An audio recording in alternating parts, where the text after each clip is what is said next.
The notification appeared on my phone at exactly 6:47 a.m. Goldman Sachs names youngest partners in firm history.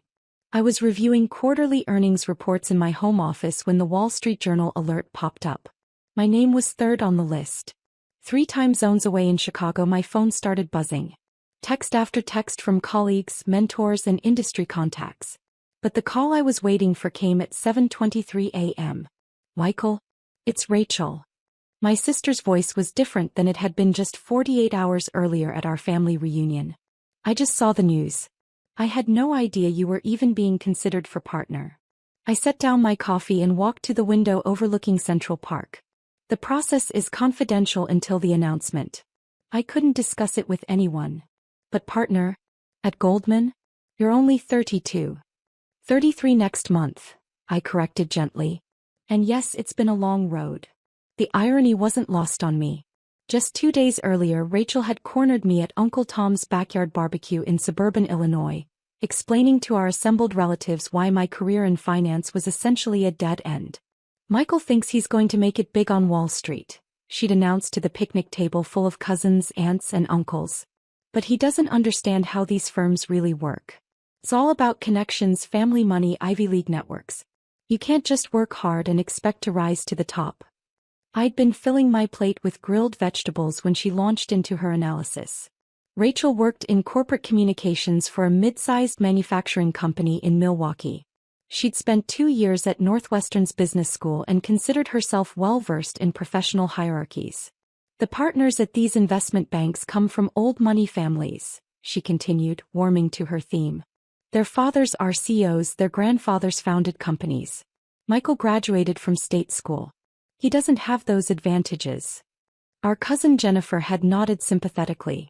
It must be frustrating to hit that ceiling. I think Michael's doing just fine, Aunt Patricia had interjected diplomatically. Oh, he's doing fine, Rachel agreed. I'm sure he makes decent money. But partner? At Goldman Sachs? That's a different league entirely. Those positions are reserved for people with serious connections. I'd continued loading potato salad onto my plate, listening to Rachel's detailed explanation of why my career trajectory was fundamentally limited by my background. She meant well, I knew. Rachel had always been protective even when we were kids. She worried about me setting unrealistic expectations. The financial industry is incredibly hierarchical, she'd explained to the table. There are invisible barriers that most people don't see until they hit them. Michael's talented, but talent alone isn't enough at that level. Uncle Tom had changed the subject to the Cubs' chances this season, and the conversation had moved on. But Rachel's words had echoed the doubts I'd wrestled with throughout my career. She wasn't wrong about the industry's reputation for favoring certain backgrounds. I'd grown up in Rockford, Illinois, the son of a high school teacher and a postal worker. My parents had worked 2 jobs each to help pay for my education at University of Illinois. I'd graduated with a finance degree and $47,000 in student loans, then moved to Chicago for an entry-level position at a regional investment firm. The transition to Goldman Sachs had come 3 years later, when a mentor recommended me for an associate position in their derivatives trading division. I'd spent the next 8 years systematically building expertise in complex financial instruments, developing client relationships, and leading increasingly large transactions. But Rachel's assessment at the reunion reflected a common perception about Wall Street firms. The industry did have a reputation for promoting people based on connections rather than performance. Her skepticism was shared by many of our extended family members, who viewed my career with a mixture of pride and concern. Are you still there? Rachel's voice brought me back to the present moment. Yes, sorry. Just processing everything. It's been a whirlwind morning. Michael, I owe you an apology. What I said at the reunion was completely out of line. I had no idea what you'd accomplished, and I made assumptions about your career that were clearly wrong. I appreciated her directness. You were looking out for me. I understand that. No, I was being condescending and presumptuous. I know you well enough to know you don't talk about work unless someone asks directly. I should have asked about your actual responsibilities instead of making pronouncements about the industry. That was true. I'd always been private about the specifics of my career. When family members asked about work, I usually gave general responses about doing well or staying busy. The confidential nature of many transactions made detailed discussions impossible, but more than that, I'd never wanted to seem like I was bragging about deals or compensation. The partnership process at Goldman is incredibly rigorous, I explained. It typically takes 10 to 15 years of demonstrated performance across multiple business cycles. The selection considers revenue generation, client development, risk management, and leadership capabilities. How long have you been working toward this? Actively? About 5 years. The firm identified me as a potential partner candidate after I led the restructuring of the Midwest municipal bond portfolio during the 2019 market volatility. But the evaluation process considers your entire body of work. Rachel was quiet for a moment. I had no idea you were handling transactions at that level. The municipal bond work involved $2.3 billion in restructured debt across 17 different municipalities. It required coordination between our trading desk, research division, and client advisory teams. The deal protected pension funds for about 400,000 retirees. I hadn't intended to provide such specific details, but Rachel's genuine interest encouraged me to continue. Most of my work involves institutional clients, pension funds, insurance companies, sovereign wealth funds. The transactions are large enough that they can impact entire markets if they're not structured properly. And Goldman just announced you as the youngest partner in firm history? One of the youngest. There are 3 of us in this promotion cycle who are under 35. The firm has been making an effort to promote based on performance rather than tenure. My phone buzzed with another incoming call. The caller ID showed David Chin, my managing director. Rachel, I need to take this call from my boss. Can we continue this conversation later? Of course. Michael, I'm really proud of you. And I'm sorry for underestimating what you've built. I accepted David's call as Rachel hung up. Michael, congratulations. The announcement has generated significant client interest. I need you in the office by 9 for the partner welcome meeting, then we have 3 client calls scheduled to discuss your new role. I'll be there in 45 minutes. Excellent. Also, Reuters is requesting a comment about the promotion.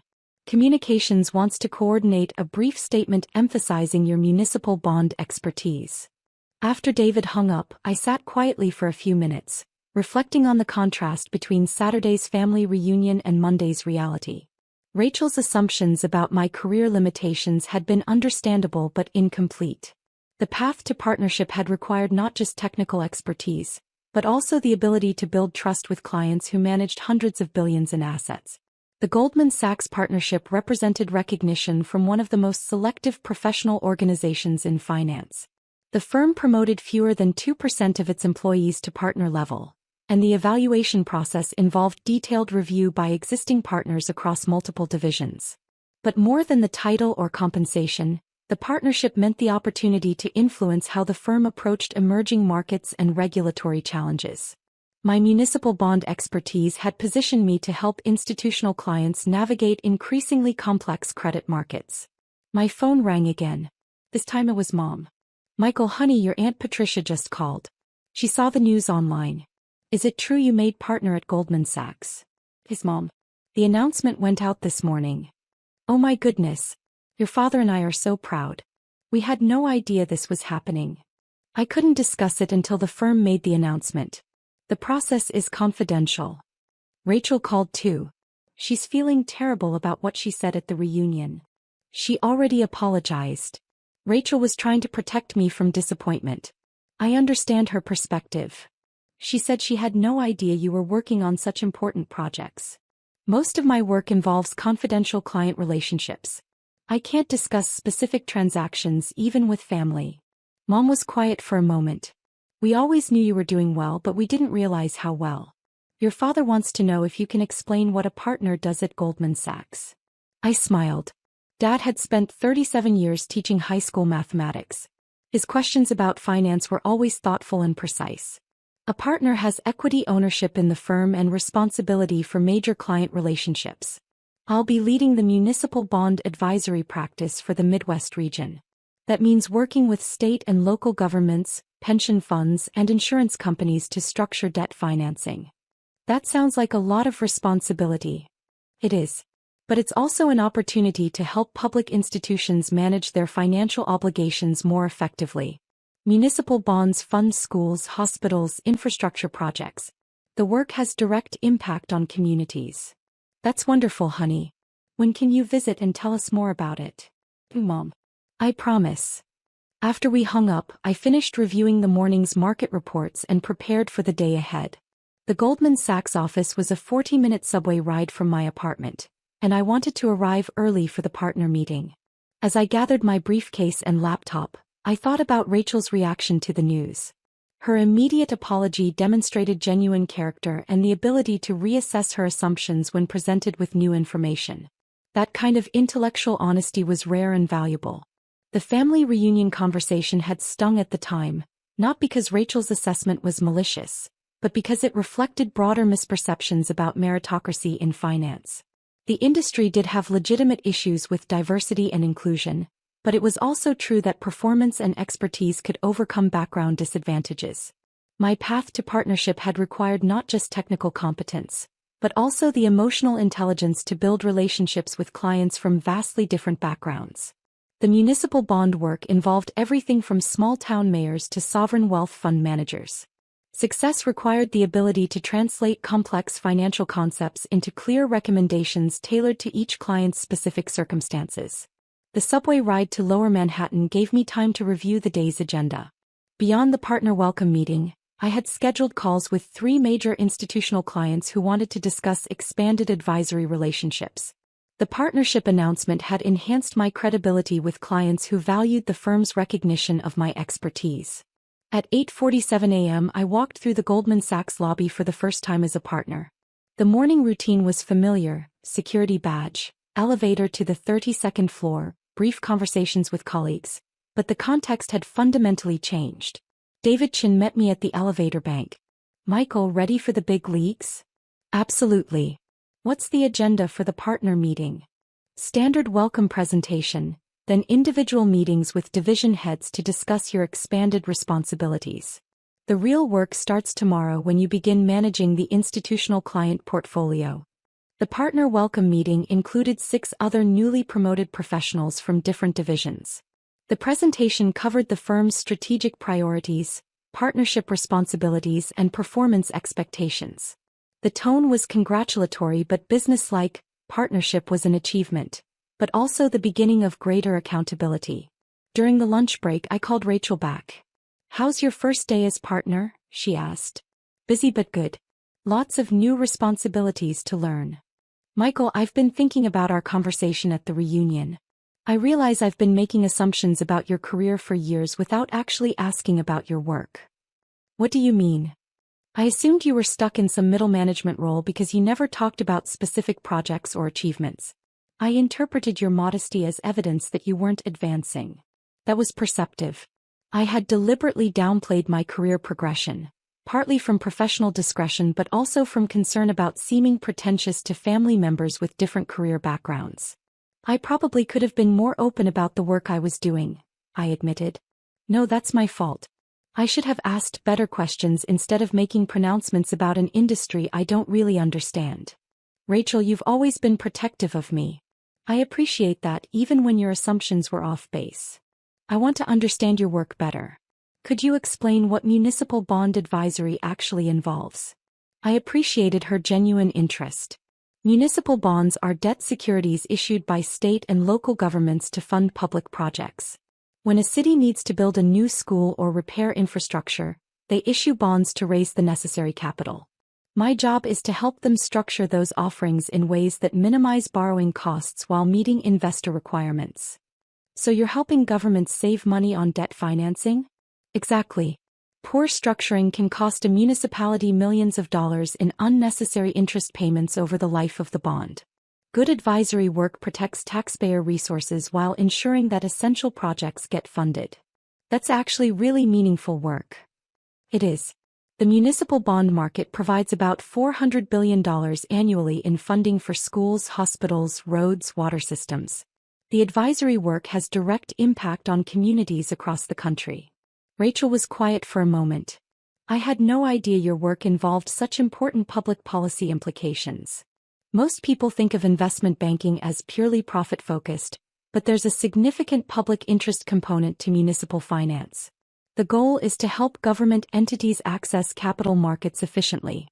Michael, I owe you more than just an apology. I owe you respect for what you've accomplished. I clearly didn't understand the significance of your work or the achievement that partnership represents. Thank you. But I also want you to know that your skepticism wasn't entirely wrong. The finance industry does have problems with elitism and exclusion. I've been fortunate to work for managers who valued performance over background, but that's not universal. Still, I shouldn't have assumed your career was limited by your background. That was condescending and unfair. Rachel, we've always been honest with each other.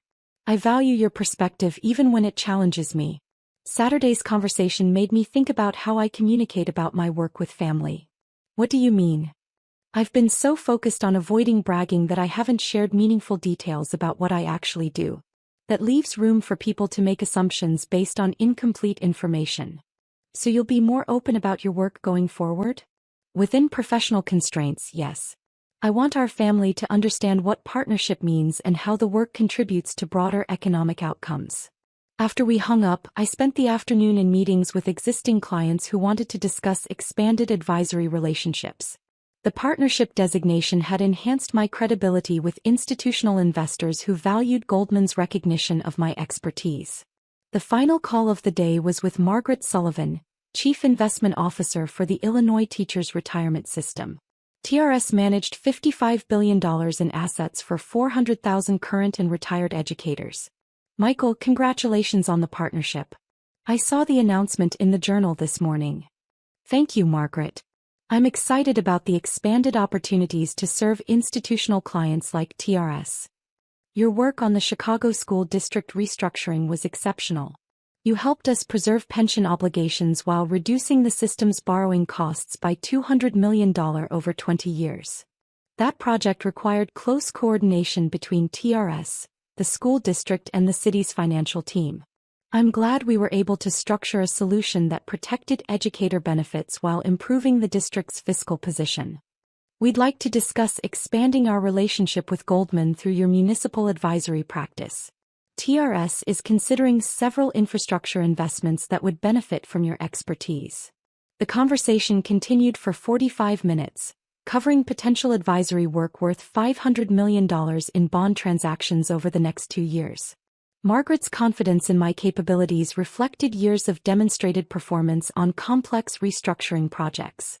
As I prepared to leave the office, I reflected on the contrast between Saturday's family reunion and Monday's professional validation. Rachel's assumptions about my career limitations had been understandable but incomplete. The path to partnership had required not just technical expertise, but also the ability to build trust with sophisticated institutional clients. More importantly, the day had highlighted the value of honest communication with family members about professional accomplishments. Rachel's immediate apology and genuine interest in understanding my work demonstrated the kind of intellectual humility that strengthened our relationship. That evening, I called Dad to explain the partnership role in more detail. Michael, your mother told me about the promotion. I'm proud of you, but I have to admit I don't fully understand what a partner does at an investment bank. A partner has ownership equity in the firm and responsibility for major client relationships. I'll be leading advisory work for government entities and institutional investors in the municipal bond market. Can you give me a specific example? Sure. Last year, I helped the state of Indiana restructure $800 million in education debt. The existing bonds had high interest rates that were draining resources from classroom funding. We structured new bonds at lower rates, saving the state $150 million over 15 years. So you helped free up money for schools? Exactly. That $150 million in savings went directly back into teacher salaries, classroom resources, and infrastructure improvements. The financial engineering had direct educational impact. Dad was quiet for a moment. That's remarkable, son. I had no idea your work involved such important public policy outcomes. Most people think of Wall Street as purely profit-focused, but municipal finance has significant public interest components. The goal is to help government entities access capital markets efficiently so they can fund essential services. Your work is actually protecting taxpayer resources? That's right. Poor financial structuring can waste millions of dollars in unnecessary interest payments. Good advisory work ensures that public funds are used efficiently. Michael, I wish you had explained this sooner. I'm not just proud of your success.